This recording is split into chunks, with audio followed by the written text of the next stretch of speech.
Sejam muito bem-vindos a mais um episódio do podcast A Palavra do Evangelho. No episódio de hoje, a gente vai conversar sobre a vida de Rebeca.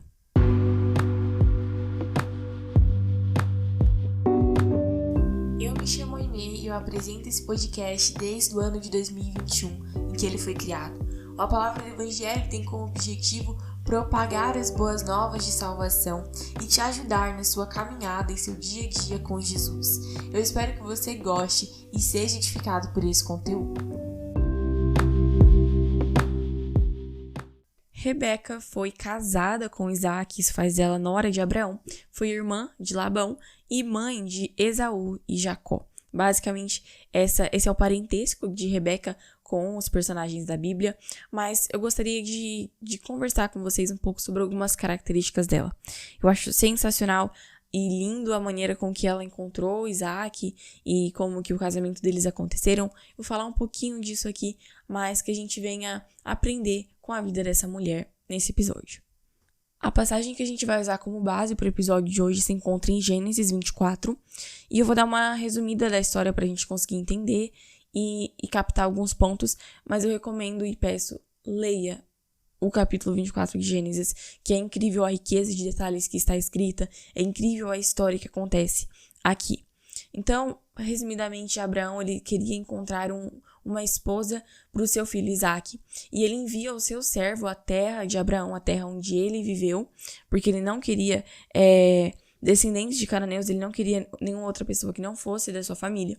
Então ele envia esse servo até a cidade, e acontece que enquanto as mulheres de Tarzim elas saíam para pegar água no poço, uma dessas mulheres era Rebeca, e ela se oferece e dá água ao servo de Abraão, e se oferece também para dar água a todos os seus camelos. E isso faz com que seja confirmada o pedido do seu servo, o pedido do servo de Abraão e o pedido do próprio Abraão, né? Então, assim que isso acontece uma série de acontecimentos, e Rebeca vai com o servo até Abraão e Isaac e Rebeca se casam. Então, de uma forma resumida, eu gostaria de mencionar algumas características. A primeira delas é de que Rebeca ela era trabalhadora. No capítulo 24, no versículo 15, está escrito: antes que ele terminasse de orar, surgiu Rebeca, filha de Betuel, filho de Milca, mulher de Naor, irmão de Abraão, trazendo no ombro o seu cântaro. Então aqui a Bíblia nos relata que Rebeca ela não era uma mulher casada, obviamente, né? Rebeca ela era uma mulher virgem, ela era bonita. E aqui ela relata a passagem de que ela estava trazendo o cântaro no seu ombro. Então ela ia buscar água no poço para provavelmente ajudar a sua família. E aqui a gente encontra que ela era uma mulher trabalhadora.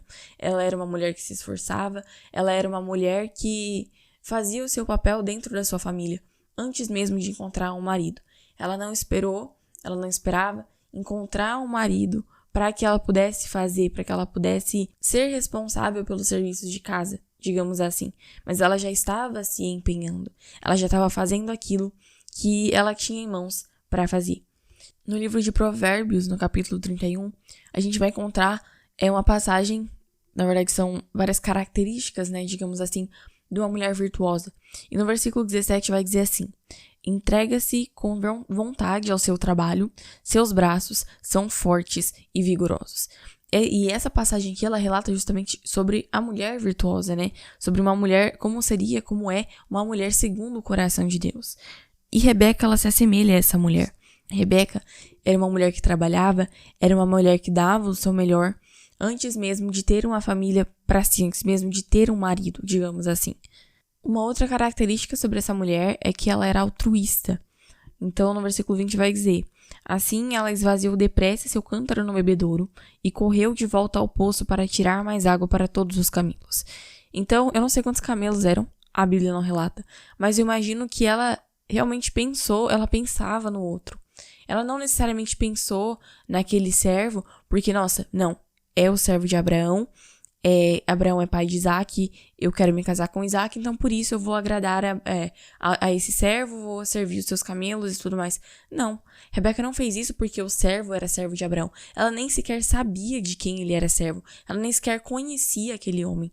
E ainda assim, ela foi altruísta e ainda assim, ela decidiu pensar no outro ao invés de si mesma. Eu não sei quantos camelos eram, mas imagina, e o camelo imagina que ele bebe bastante água. Então ela teve a atitude de pensar não apenas no seu servo, mas ela foi além, ela pensou até nos camelos daquele homem. E isso me lembra Filipenses, 2, que a palavra de Deus nos diz. Nós devemos considerar os outros. Nós devemos considerar os outros mais importantes do que a nós mesmos. E essa é uma atitude de Rebeca.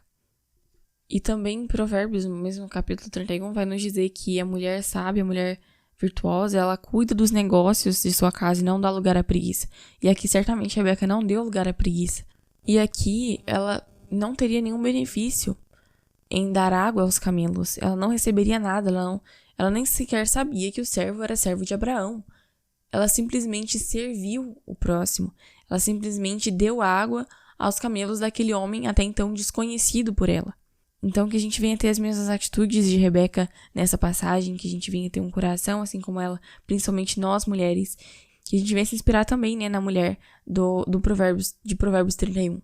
E algo que eu gostaria de compartilhar com vocês também, que não é relacionado às características dela, mas é algo muito interessante que a Bíblia nos diz, que para nós que vivemos aqui no Ocidente, há 2000 anos atrás, muito mais que 2000 anos atrás, que essa história aconteceu, mas há muito tempo depois de ter acontecido essa história, a gente não percebe esses detalhes e talvez isso nem não tenha uma significância, mas perceba.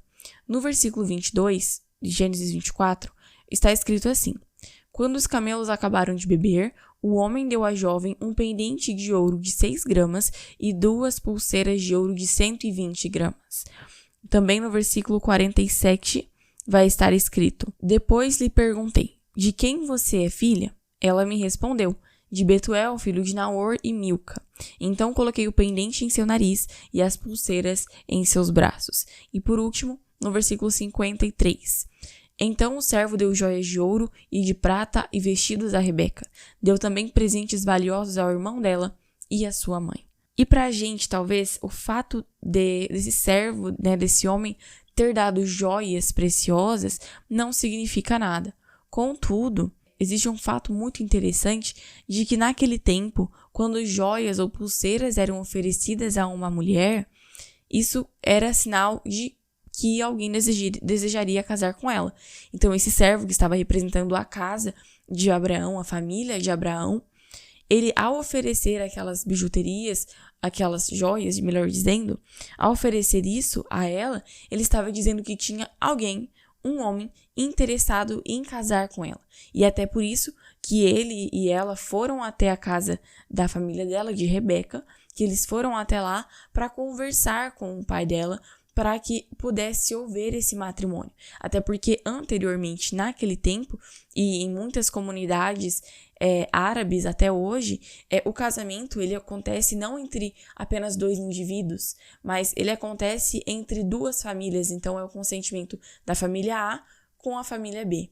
Então, era isso que estava acontecendo nesse momento. E é exatamente esse o motivo do servo de Abraão ter oferecido joias e pulseiras a Rebeca. Isso não é vão e tem uma significância enorme naquele tempo e agora também, na interpretação desse texto.